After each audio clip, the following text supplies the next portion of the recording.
Welcome to Superhero Pow. I'm your host nerd, Tom Friendly. Hey, how you doing today? Hey, have you heard about Tom King? I think he's a comic book writer or something. I'm kidding. Of course, he's a big comic book writer. He's currently DC's Golden Boy. And boy, does he like controversy. Currently, he's rolling around in it in Wonder Woman. That's a weird visual. But just to paint you a picture of King, a few years ago, he was calling out artist Jay Lee for being a comic gator. If you don't know, and it's crazy, so I'm going to be brief, comic gators hate non-straight white male stuff. Other people hate them because they hate straight white males, or something like that. Like I said, it's crazy. It's basically somebody calling someone else a racist. Well, this is something King likes to do. Play holier than thou.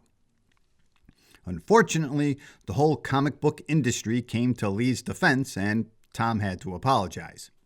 So let that be a lesson to you. Better to be thought an idiot than to open your mouth and remove all doubt.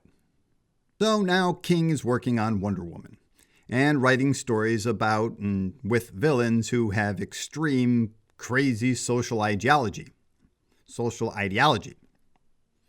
Fine, nothing wrong with that. But then he turns around and in an interview he says he's not. Apparently quoted in saying anyone who thinks his Wonder Woman comic book is political must be identifying with the villains. All right, well, that may be true. I think some people actually do identify with villains sometimes. Weirdos. But the thing that catches my attention more is the book isn't political? Of course it is. Well, it's not using real people. King is still writing stories about current social debates in our country. In an extreme way, mind you. It's completely disingenuous for him to say this. When Denny O'Neil was writing the so-called hard-traveled heroes stories in Green Lantern and Green Arrow, it was a political book. O'Neil would tell it to your face. That was the whole point of the book. So I just don't get how King can say this. He's either just trying to create more controversy for his career, which he seems to enjoy, or he's trying to dodge responsibility for the book, which is also weird. Because, to use Denny O'Neil again, he really cared about these topics, so that's why he wrote about them. He knew what he was doing and he was proud of it. Where I assume Tom King cares about these issues too, because that's why he's writing about them, he's not proud of it or something? He's denying it? And again, they are political because King himself is a very political guy. He loves giving his opinion when anyone asks, and even when nobody does. I mean, who does that? So he wouldn't be writing these villains if their opinions weren't on his mind. It also reminds me of the original Captain America comic books by Joe Simon and Jack Kirby. No, not Stan Lee. What's wrong with you? In the first issue, Cap is punching out Hitler on the cover. America wasn't even at war with Hitler at this point.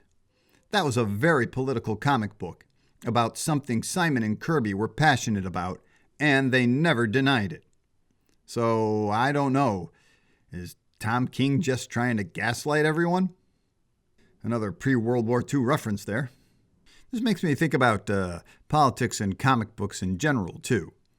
I mean, again, as you know, with the Captain America, comic books have kind of always been political, or there have always been political comic books, especially when it comes to superheroes.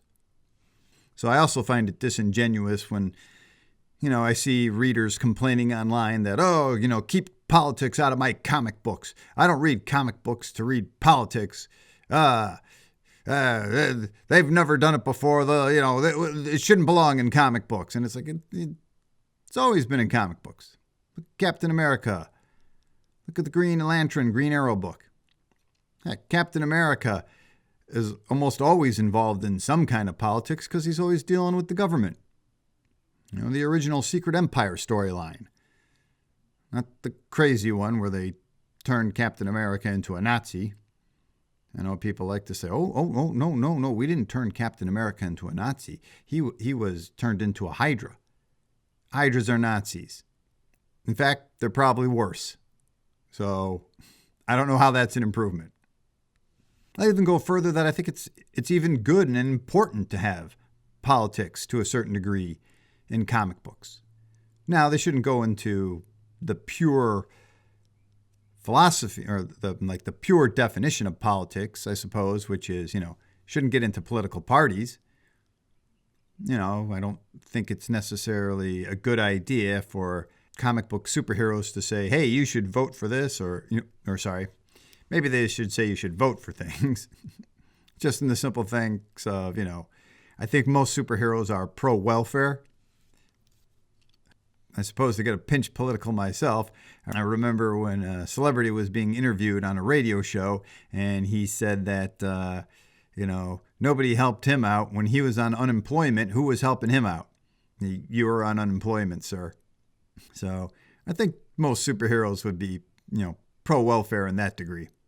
But telling you to support a candidate, that's probably not right. I wouldn't be for that.